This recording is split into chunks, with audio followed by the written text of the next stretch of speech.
Assalamualaikum warahmatullahi wabarakatuh. A'udzu billahi minasyaitonir rajim. Bismillahirrahmanirrahim. Alhamdulillahi rabbil alamin. Wassalatu wassalamu ala asyrafil anbiya'i wal mursalin wa ala alihi wa sahbihi ajma'in. Subhanaka la ilma lana illa ma 'allamtana innaka antal alimul hakim. Rabbi shrah li sadri wa yassir li amri wahlul 'uqdatam min lisani yafqahu qawli. La haula wa la quwwata illa billahil 'aliyyil 'azim. ولا حول ولا قوة إلا بالله العلي العظيم. ولا حول ولا قوة إلا بالله العلي العظيم. Kedua, muka surat 35. Keduanya. Ketiga.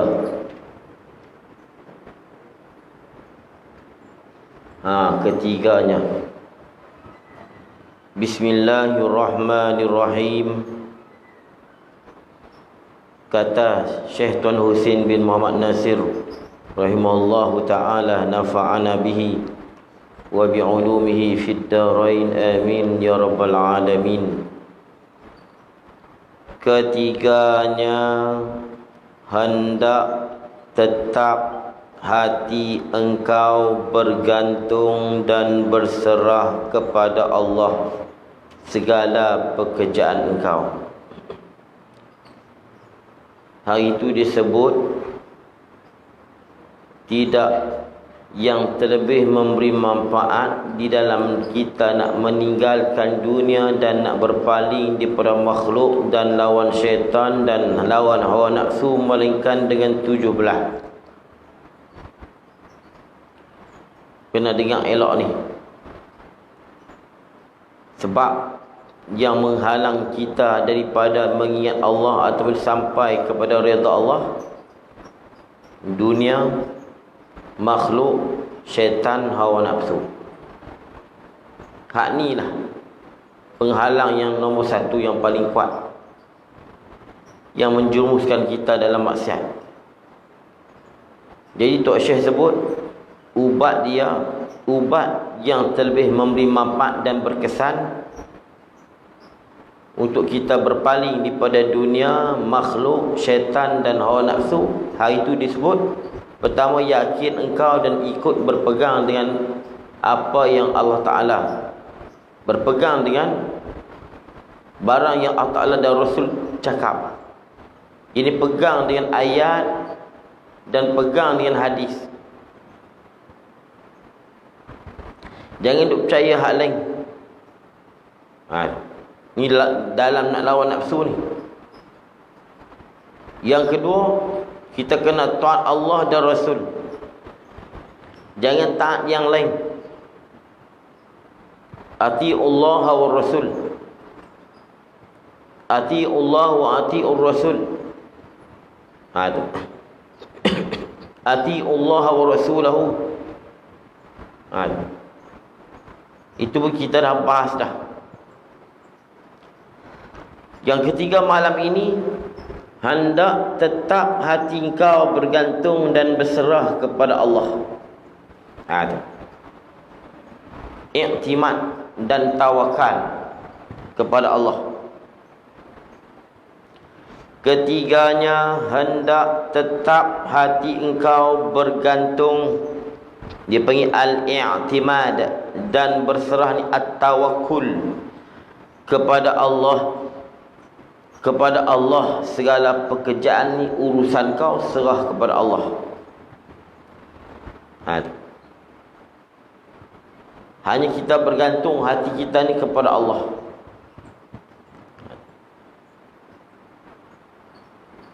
Bergantung dengan berserah ni, dia lebih kurangnya. Sebab kalau kita nak takrif berserah ni pun bergantung juga. Dia tawakal ni bergantung juga dengan Tuhan. Kerana tawakal ni sidqu i'timadil qalbi, benar pegangan hati kita ala Allah.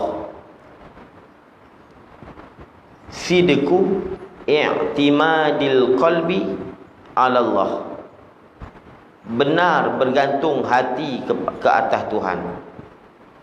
Istijlabil masalih, pada menarik kemuslihatan, wadaf'il madar, dan nak menolak kemudaratan, min umuri dunia wal akhirah, daripada urusan dunia dan akhirat. Jadi pekerjaan kau ni maknanya pekerjaan dunia dan akhirat. Atau boleh kita kata ni, tawakal ni i'timadul qalbi, bergantung, berpegang hati ala Allah. Hati hanya bergantung dengan Allah. Fi istijlabil manafi' masalih, pada menarik kemuslihatan, kemaslahatan, wadaf'il madar, dan pada menolak kemudaratan, fi umuri dunia, pada urusan pekerjaan dunia, wal akhirah, dan akhirat. Jadi di dalam nak mentakrif tawakal itu, dia lalu ko i'timad. Jadi Syekh sebut di sini, hendaklah engkau bergantung, ini i'timad, dan berserah kepada Allah Ta'ala. Itu tawakul. Kita Melayu sebut tawakal, di Arab betul-betul tawakul. Kita sebut tawakal, dia betul-betul tawakul. Tawakkala ya tawakkulu tawakkulan. Tu. Hendak tetap hati engkau bergantung. Bila kata tetap ni, tak goyah, tak syak, tak ragu, tak sangsi. Bergantung dan berserah kepada Allah Ta'ala segala pekerjaan engkau dunia dan akhirat. Dan jangan engkau berserah dan bergantung kepada orang yang lain. Bila kita dok bergantung kepada orang yang lain tu, yang kita dok bergantung dekat manusia dan dunia dan hawa nafsu dan syaitan tu. Tok Syekh sebut orang, maksudnya kepada yang lain. Dia tak semestinya orang. Tapi dah selalunya kita ni kalau duk bergantung dengan orang. Kan ni dia nak sebut tips untuk kita nak menolak dunia. Kita nak tolak dunia, makhluk tu orang, masuk orang lah. Dunia, makhluk, syaitan dan hawa nafsu. Bila dia suruh kita bergantung dengan Allah, jangan bergantung dengan manusia. Maksud jangan bergantung dengan orang, jangan bergantung pada yang lain. Supaya apa? Supaya umum. Dia nak bagi benih. Maksudnya jangan bergantung dengan dunia, jangan bergantung dengan makhluk, jangan bergantung dengan hawa nafsu, jangan bergantung dengan syaitan. Tapi disebut orang ni sebab ghalib.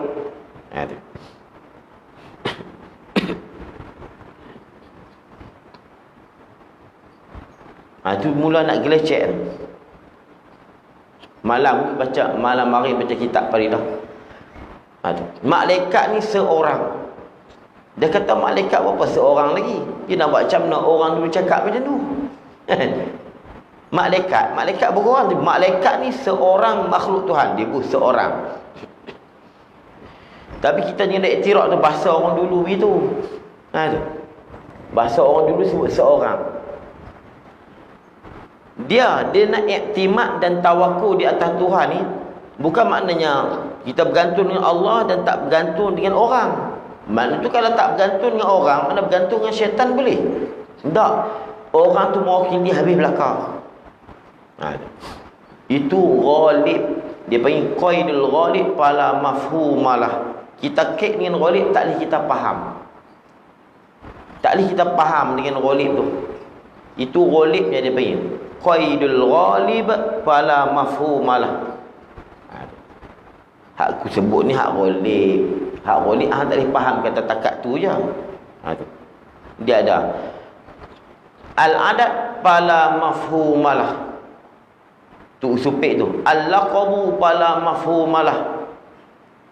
Tu semua tu kena mengaji. Tak mengaji ni kita mudah nak kata kat ulama. Macam kita Muhammadur Rasulullah, Muhammad Rasulullah. Jangan duk faham Muhammad Rasulullah tu Muhammad seorang, Rasulullah yang lain tak. Sehinggalah Rasulullah tu tak kena kat orang lain, kena kat ni Muhammad. Orang tak kata Musa Rasulullah. Itu dia panggil al-laqab, gelaran.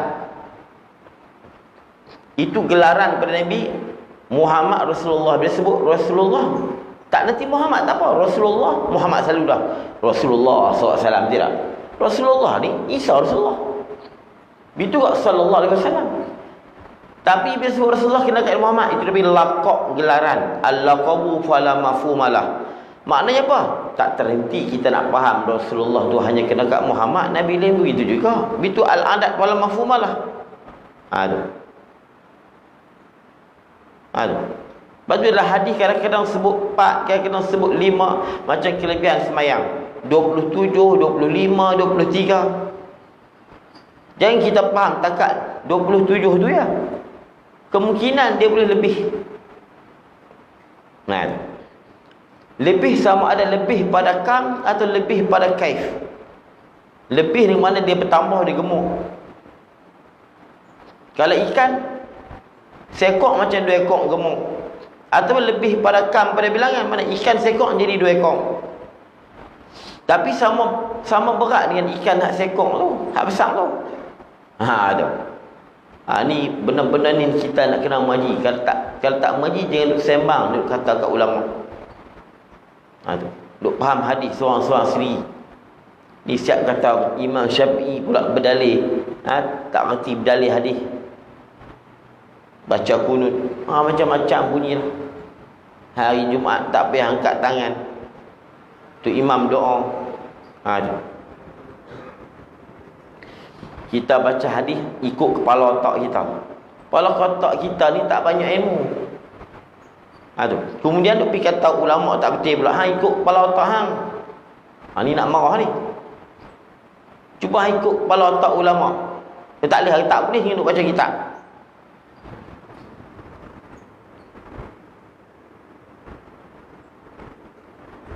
Kami pakat nak panggil tuan-tuan kuasa Fatul Berpinang nak panggil. Tak sebut nama, faham? Tuan-tuan faham kan? Nak panggil. Kami cuba usaha nak panggil. Ustaz kata baca doa. Tak payah angkat tangan ni Jumaat. Kata takut apa? BP lah, masyur tak masyur pun kita nak panggil. Kadang bukan bidang kita jangan duk cakap lah. Bahaya bila kita baca hadis kita belagak kok pekoh, tu bahaya. Kita baca hadis belagak kok pekoh, cukup bahaya. Satu hadis tu jadi 4 mazhab. Kita pun bukan imam hadis, bukan ulama pekoh, bukan ulama hadis. Tu lagi bahaya. Ulama pekoh pun tak, ulama hadis pun tak. Baca hadis belagak kok pekoh. Tengok tuan-tuan, dalam hadis sebut begini, pekoh sebut begini. Sakit kena baca macam tu. Tak boleh. Ni saya selalu sebut, nak baca kitab hadis, dia kena berpandukan kitab fiqh. Hang kena tengok fiqh kata apa, baru hang boleh baca hadis. Yang kita lah ni pula baca hadis pergi tengok fiqh. Kita baca fiqh pergi tengok hadis. Baca fiqh tengok hadis. Hadis kata macam ni, fiqh kata macam ni. Sudah. Tak. Kita baca hadis, kita ragu dalam bab ni, kita tengok dalam fiqh Syafi'i kata apa. Baru faham hadis. Dulu memang sungguh. Dulu nak buat fiqh kita tengok hadis. Lah ni ulama fiqh dah buat siap dah, bincang semua dah. Hang duk tengok kitab hadis pagi. Hang tengok fiqh lah. Dalam hadis dia umum, dalam fiqh kata macam lain, hang kena ikut fiqh. Kenapa nak ikut fiqh pula? Hang ikut hadis, hang ambil ikut siapa? Kalau faham sendiri ikut syaitan. Kalau faham ikut tuan ikut orang. Imam Syafi'i orang, tuan orang ke? Tuan sama kan dengan Imam Syafi'i? Tak sama. Dia pimai dia begitu lah. Kadang-kadang syok tuan-tuan, jangan kita taklid orang. Kemudian dia cakap tu dia suruh orang taklid dia. Betul tak? Itu tak betul tuan-tuan. Yang betulnya begini. Hang yang bercakap. Syafi'i tak betul. Hanafi betul. Yang betul. Yang betul tu dia. Yang betul ni aku cakap. Ni. Tuan-tuan ikut. Dia suruh ikut ni. Ikut dia, ikut aku lah. Kita nak ikut Syafi'i kan, nak ikut dia. Lalu ni banyak tuan-tuan. Kita takut. BP lah. Orang nak kata apa saya nak sebut kan ni. Banyak orang dia jaga. Dia kena jaga sini ustaz ni. Orang tak suka kan. Tak ni tak ramai pula nak tengok. Tak nak kira. Banyak sangat lah ni.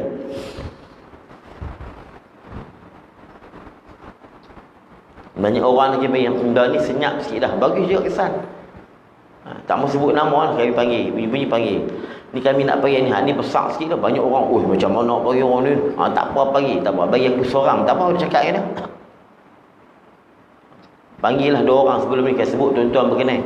Alah ni senyap sikit. Slow sikit. Tak bunyi mana. Kami panggil. Panggil mai.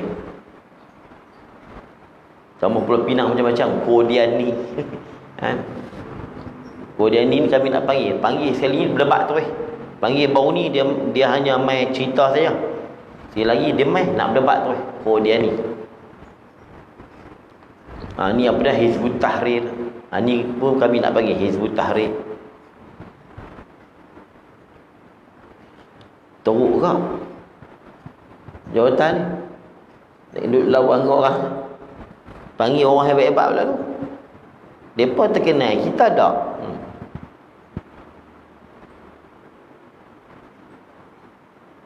Tapi kesan dia bagus.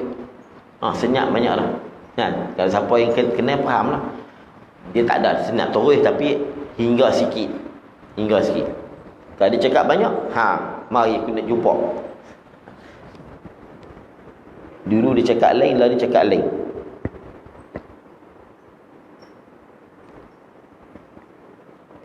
Ni nak faham hadis. Dan berserah kepada Allah pekerjaan kau. Serah dekat Allah. Dan jangan engkau berserah dan bergantung kepada orang yang lain. Orang yang lain bukan orang. Jangan bergantung kepada yang lain. Eloknya, bukan ni tak elok. Kalau kita lah, jangan bergantung pada yang lain. Tak payah buat orang. Orang ni dapat khusus. Tapi kitab dulu, dia buat orang, dia macam lain faham. Dia tak salah. Dia jenis sebut orang. Tu kata, Tuhan ni siapa? Tuhan ni dia duduk seorang-seorang. Tu. Tapi jangan kita, konteks sekarang ni tak sedap lah. Kan? Tuhan azali pada. Azali ketika Tuhan duduk seorang-seorang. Sama kita faham. Tapi lah ni tak boleh. Tuhan duduk seorang-seorang. Tuhan orang kan. Tuhan azali ketika Tuhan bersendirian. Kan. Lah ni kalau kita boleh ubah. Kita boleh cakap, kita cakap lah. Tapi Tuan Husin bukan salah. Ni. Jangan bergantung pada orang. Tak, jangan bergantung pada yang lain. Yang lain ni orang pun dia juga. Kambing pun dia juga. Kebun pun dia. Kebun pun dia. Harta pun dia. Syaitan pun dia. Semua tu pada yang lain. Tapi disebut orang, maksudnya begitu. Kemudian dia panggil ghalib.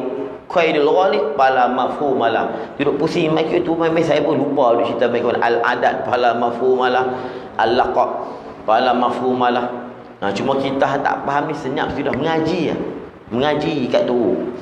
Mengaji kat ustaz-ustaz tu baca sudah. Dia selalu cakap banyak. Ni macam dia mujtahid pula baca kita. Imam Syafi'i berdalil dengan hadis yang lemah. Kemah. Imam mazhab yang 4 ni semua imam hadis.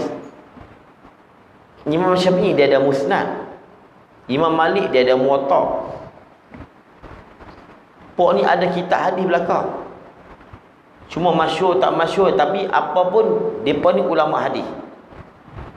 Imam Ahmad bin Hanbal, Imam Abu Hanifah, itu semua ulama-ulama hadis.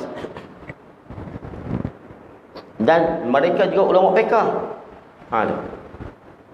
Tak tu macam kitab semayang apa dah? Semayang Rasulullah tu kan. Kitab tu. Tak boleh. Jangan kita kata apa dia ni ibadat semayang Rasulullah tu kitab tu buku Rasulullah. Dia tak kena tu. Mana siapa tahu semayang Rasulullah lagu mana? Imam mazhab yang 4 pun bab semayang dia jadi 4 mazhab. Dia tiba hang buat kata ni semayang Rasulullah. Mana boleh? Hang tahu mana? Hang boleh yakin kat ni. Hadis ni macam-macam bab kunut. 2-3 hadis berbeza. Tu jadi 4 mazhab. Lepas tu ada pula pok duk pi lawan pula. Dia pun buat juga semayang Rasulullah juga. Tak kena juga walaupun pok kita. Jangan siapa duk buat semayang Rasulullah. Jangan. Sebab kita tak tahu. Kalau kita tahu semayang Rasulullah, dia semayang ni kalau bab semayang tak jadi 4 mazhab, semua satu mazhab. Kalau bab solat satu mazhab ya. Bab lain 4 mazhab.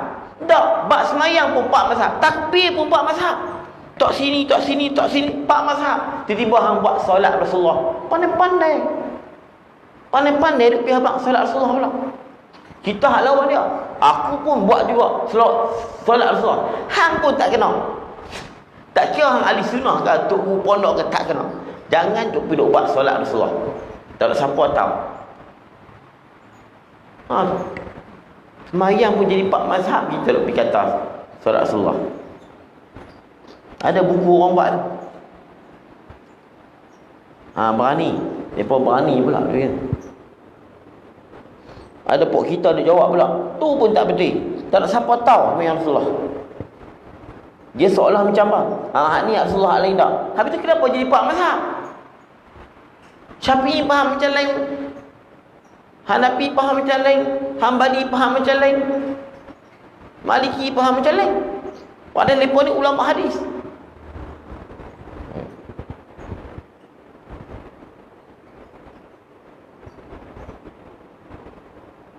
Dan bergantung kepada orang yang lain daripadanya daripada Allah sekali-kali. Jangan duk bergantung orang yang lain daripada Allah sekali-kali.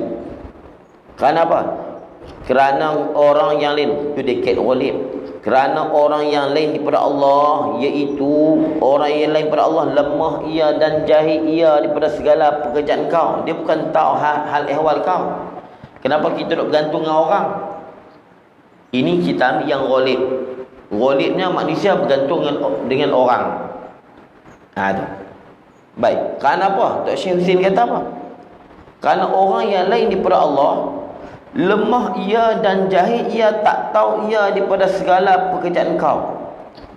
Dia bukan tahu apa kita duk bergantung dekat dia. Kenapa kita duk berharap dekat dia pula? Dia bukan tahu hal kerja kau. Sebab tu Allah kata apa? Wa tawakkal 'alal 'azizir rahim. Bertawakallah kamu ke atas Tuhan yang aziz, yang maha perkasa, lagi rahim, yang maha kasih sayang. Allazi yaraka hina taqum. Tuhan yang melihat kau ketika kamu bangun. Wa taqallubaka fis sajidin, dan kamu duk berbolak-balik, duk pergi datang pada orang-orang yang sujud. Innahu huwas samiul alim. Sesungguhnya Allah tu Tuhan yang sami', yang maha mendengar, lagi alim, yang maha mengetahui. Dia Allah ni dalam Al-Quran ni, dia nak tutup tu, dia bukan tutup ikut suka. Wa huwas samiul basir wa huwas samiul alim wa huwal aziz. Dia ada tutup nama-nama tu, bukan tutup saja, dia ada kait. Sehingga kalau ulama yang dia faham, kalau orang baca ayat tak betul, dia faham di hujungnya. Dia dengar ayat, kemudian ditutup wa huwal ghafurur rahim, dia pergi baca wal ghafurul wadud. Dia tak betul, dia boleh tahu lah. Sebab apa?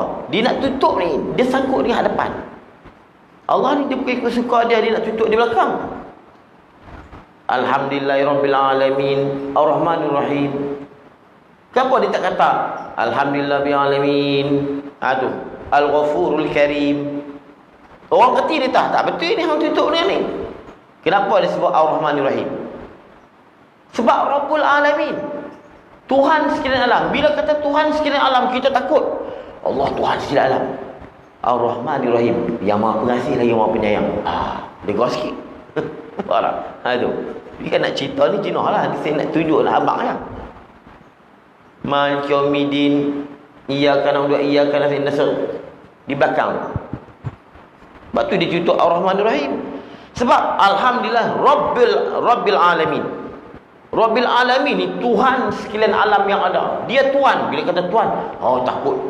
Tapi Ar-Rahmanir Rahim, tapi walaupun dia ni Tuhan, toke base segala yang ada ni, tapi dia ni Maha kasih sayang. Oh, kita bahasa tak apalah sikit.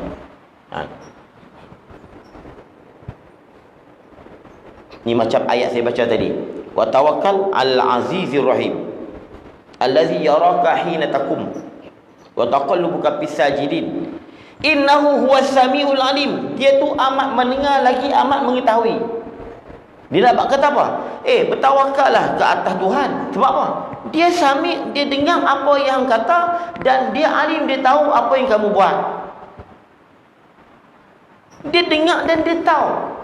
Bila dia dengar dan dia tahu, bertawakallah dekat dia.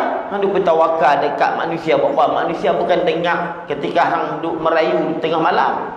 Manusia bukan dengar hang duk cakap dengan bini hang duit tak ada. Manusia bukan dengar hang duk abang kat kawan hang sakit. Dan manusia bukan tahu lagu mana hang sakit. Kalau hang abang kat kawan hang sakit, kawan hang bukan tahu lagu mana sakit. Lepas tu Allah kata wa tawakkal 'alal 'azizir rahim. Di hujung Allah tutup innahu huwas samiul alim. Kenapa? Kerana dia tu Maha mendengar dan Maha mengetahui. Lepas tu Tok Syekh kata apa? Kerana orang yang lain daripada Allah lemah ia dan jahil ia daripada segala pekerjaan kau. Dia bukan tahu hal ehwal urusan kau, dia bukan tahu. Kalau kita sakit, bini pun tak tahu sakit lagu mana. Kalau kita kecil manis duk ada, kita tak sedar. Bini bukan tahu kencing manis. Bahkan kita sendiri pun tak tahu. Pergi hospital kencing manis. Kemudian kencing manis duk naik turun, bukan kita tahu kalau tak cek. Hari ni naik tinggi pun tak tahu pun. Tiba saat ni mati. Dia buat macam mana tak cek, mana kita tak tahu. Kalau kita tahu tak apa, minum-minum tepung nampak kencing manis naik. Selok sini dah. Oh kau sedap, kau sedap. Esok pergi mana? Masuk kubur lah. Darah tinggi begitu juga. Makan macam-macam balon roti canai. Kalau nampak dia punya darah tinggi tu naik, kita tak apa lah. Oh kena slow. Ni tak nampak. Kau sedap, kau sedap. Lepas tu gap, tak larat masuk hospital. Siapa pun tak tahu. Jangan kata orang lain, kita sendiri pun tak tahu. Bini kita pun tak tahu. Cuma kadang-kadang kalau kita sakit, dia tahu kita sakit, tapi sakit lagu mana? Kita yang tahu. Sebab tu Allah dia lebih tahu lah. Dia yang semua yang tentu. Sebab tu kita kena merayu kat dia. Ya Allah, kita minta kat dia. Dia lebih tahu pada kita lagi. Jadi jangan taat kepada yang lain daripada Allah. Dan kita kena bergantung hanya kepada Allah. Wa 'alallah falyatawakkalul mu'minun. Kepada Allah bertawakallah kamu wahai orang yang beriman. Jadi Allah Ta'ala sebut wahai orang beriman. Inilah orang yang beriman betul-betul kalau dia bertawakal ke Allah. Habis itu. Keempatnya, hendaklah engkau tanggung dan sabar tiap-tiap qada dan qadar yang datang daripada Allah Ta'ala atas kau. Engkau tanggung dan sabar. Tanggung ni sabar juga. Kerana sabar ni tahammulu al-masyaq, menanggung kepayahan. Hamlu atau tahammul itu. Hendaklah engkau tanggung dan sabar tiap-tiap qada dan qadar yang datang daripada Allah Ta'ala atas kau, kerana sudah kau ketahui dengan yakin akan yang demikian itu, qada dan qadar itu tiada dapat engkau melepas akan diri engkau daripadanya, daripada qada dan qadar. Ni semua qada qadar Allah Ta'ala. Kita kena yakin dengan qada dan qadar Allah.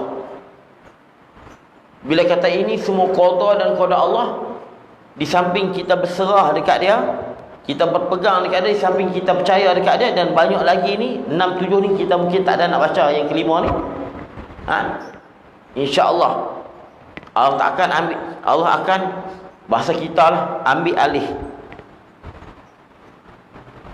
semua hak Tuhan buat belakang. Tapi bila kita serah qadar kepada Allah, kita tanya semua Tuhan buat, kita serah dekat dia, bagi biar yang dia buat, Allah Ta'ala akan ambil alih. Kenapa ambil alih ni? Kata Tuhan pun tak ada. Lepas tu zarhum fi khawdihim yal'abun. Kita tak mau sampai Allah tak ambil peduli. Tak ambil peduli mana? Allah biar hang buatlah, usahalah sini hang, walaupun semua daripada Allah hang buat. Hak ni selalu saya pesan, nombor satu ni. Dalam kitab tasawuf pun dia cukup pesan ni. Zarhum fi khawdihim yal'abun. Jangan kita nampak kita yang buat maksiat, dan kita nampak kita yang daripada kudrat kita yang menolak, dan taat yang kita nampak kudrat kita yang buat. Bila kita duk nampak kita yang buat, Allah akan biar hang buatlah. Hang buatlah kalau kata hang buat. Kalau kita maksiat, aku itu tolak, hang tolak sendiri. Tu yang kita kadang tak larat nak tolak maksiat. Kita nampak kita yang buat, kita nampak kita yang tolak. Ibadat kita nampak kita yang buat, hang buat sendiri. Tu yang tak larat tu, buat tak larat. Tapi bila hang sah kat aku ambil peranan. Mana apa? Aku yang buat. Tapi kita faham ni, bukan kita adu Tuhan tak buat. Kita cakap syariat ni, itu dia panggil pedulinya Allah. Peduli. Hak nu Allah tak peduli, hang buat. Tak peduli pun duduk bawah dia juga. Macam kita duduk main wow, kok mana kita tak peduli pun kita duduk pegang wow tu. Tapi kalau kita duduk main, kita perhati gitu, itu peduli. Tak peduli, biar wow kita duduk pegang. Tapi kita duduk pegang juga. Hang pusing lah nak ikut hang. Allah dia tak mau sampai, dia tak peduli. Dia tak peduli bukan dia tak nampak. Nah, hang buat sendiri. Kalau hang rasa hang kuasa, hang buat. Dia serah tak? Jadi. Kalau tak jadi, tak jadi. Tapi selalu dia tak jadi. Kalau jadi pun, kemudian dia akan tak jadi. Dia tak ada berkat dan sebagainya. Begitu juga kalau kita dalam nak menolak maksiat, kena Allah. La haula wa la quwata illa billah. Tidak ada daya dalam membuat taat. Tidak ada daya dalam buat taat. Tidak ada upaya dalam meninggalkan maksiat, melainkan dengan pertolongan Allah. Nabi taksir sendiri tu. Tidak ada kekuatan dalam membuat taat, tidak ada keupayaan dalam meninggalkan maksiat, melainkan dengan Allah. Tu kata zarhum fi khawdim, biarkan mereka dengan dunia mereka. Kalau hampa kata hampa yang buat, ambillah. Zarhum fi khawdihim yal'abun. Saya selalu sebut sebab apa? Saya tengok benda ni jadi. Benda jadi macam kita didik anak. Saya kata betul dah. Ada orang yang dididik anak, dia sampai selalu duk fikir anak sampai rotan-rotan, bawa pergi sana, bawa pergi sini, bawa pergi sini. Dia tak puas hati, dia nampak dia didik. Saya kata apa? Bahaya hang buat ni. Hang jangan nampak sampai hang didik. Kalau hang nampak hang didik, anak hang tak jadi. Tak jadi suruh. Tak. Hang kena serah kat tu, minta doa. Kalau dia buat silap, hang rotan. Tapi biar dia nak, dia bawa pergi sana, bawa pergi sini, bawa pergi sini. Anakku, duk fikir anakku. Hang serah kat Allah. Di samping hang buat sabar-sabar, hang kena nampak Allah yang didik. Jadi semua. Bila kata kita serah kat Allah, di samping sabar-sabar, kita bagi duit, kita nasihat dia, kita rotan dia, tapi kita bagi kat tu, kita minta kat Allah, bagi Allah jaga, insya-Allah dia akan jadi. Walaupun mula-mula nampak elok, tapi nanti akhir dia ditu'u. Akhir jadi orang alim. Tapi kalau kita nampak kita yang didik, hang buatlah, kalau jadi, kalau tak jadi, tak jadilah. Gitu. Kalau jadi, kalau tak jadi, hang buatlah dengan usaha hang. Dengan usaha hang yang aku bagi, hang buatlah. Tapi kalau hang serah kat aku, jadi. Walaupun kadang-kadang bahkan bila Tuhan kalau dia buat, kadang-kadang jadi elok, kadang-kadang tak elok. Tapi tak elok tu elok. Dia jadi orang soleh, dia jadi orang alim, walaupun dia tolak lah. Lepas tu saya dah tengok kalau pergi pondok lah, dia lain, dia beza hak Tuhan bagi. Lepas tu kita kalau didik anak, jangan nampak kita yang mendidik, Allah yang didik. Aku ni usaha je. Kalau kita nampak kita yang didik, Allah kata ambillah kat anak hang tu. Soalan macam tu. Zarhum fi khawdihim yal'abun. Lepas tu qada dan qadar ni kita kena percaya. Kita kena percaya bahawa itu daripada Allah Subhanahu Wa Taala. Tuhan takdir dah. Lepas tu orang dulu kalau pergi pondok, pok dia hantar lah. Dia kata hang pindah pondok sampai Allah bagi hang pindah. Dia. Kita anak mengadu, ustaz macam ni. Keluar. Tu yang tak jadi. Main marah kat ustaz, dia bilang, buat keluar anak dia. Kadang-kadang kat ustaz pun tak abang lah, buat keluar main. Tu yang tak jadi. Orang dulu, hang jangan keluar pondok sampai Allah keluarkan hang. Bagaimana Allah keluarkan? Pondok terbakar, pondok terbalik, ayah meninggal, duit tak ada. Tu Allah keluarkan hang. Lagi hang boleh duduk. Percaya ni. Saya ni pengalaman dulu lalu. Saya duduk tekan benda ni. Benda apa begitu? Kalau kita cari duit pun Allah yang beri rezeki, bukan aku cari. Bila kita ingat kita cari, tu yang kita jadi berat, jadi ya Allah lampayah nak dapat rezeki. Hang nampak hang yang cari. Cuba hang nampak Allah yang bagi. Senang. Betul, yakin. Tapi kita tak pernah yakin hari. Kena patah balik nombor 4 tu. Tu. Nak buat macam mana? Sebab qada dan qadar ni dia kena cerita. Qada ni apa dah? Qadar ni apa dah? Imam Asy'ari dia kata apa? Imam Maturidi dia kata apa? Kita kadang ini qada Allah, ini takdir Allah, ini takdir Allah, qada Allah. Letak merata. Kenapa ada insiden? Takdir Allah dah, takdir dia duduk sana. Takdir dia duduk sana. Kadang-kadang sebab apa insiden? Qada Tuhan dah, duduk sana pula dah. Kenapa ada insiden? Takdir Allah dia duduk kat sini dah. Ini semua qada Allah dah.